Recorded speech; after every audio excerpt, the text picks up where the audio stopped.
Hi శుభోదయం అందరికీ. అందరూ బాగుండాలి, అందులో మనం ఉండాలి. ఈరోజు సంకటహర చతుర్థి కాబట్టి అందరికీ విఘ్నేశ్వరుడు అందరికీ సకల శుభాలు కలిగించాలని కోరుకుంటున్నాను. మీ ఇంటి ఆడపిల్ల, ప్లీజ్ ఒక చిన్న సబ్స్క్రైబ్ చేయండి. ఈ సృష్టిలో ప్రతి జీవికి కూడా గాలి, నీరు, ఆహారం అయితే అవసరం కదండి. ఎలాంటి పక్షి అయినా, మనిషి అయినా, జంతువైనా ఎవరి కోసం కష్టపడతారు? తమ పిల్లల కోసమే కదండి. మనం ఎలా ఉన్నా సరే మన పిల్లలు బాగుండాలి.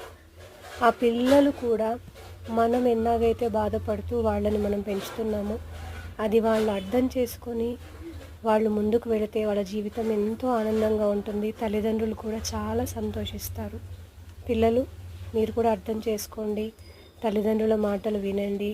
వాళ్ళు మీకోసమే రేయనక పగలనక కష్టపడుతున్నారు కాబట్టి వాళ్ళ మాటను విని మీరు మంచి దారిలో నడిచి వాళ్ళకు సంతోషాన్ని కలిగించండి. ఏమంటారు పిల్లలు? నిజమేనా? ఏమంటారు?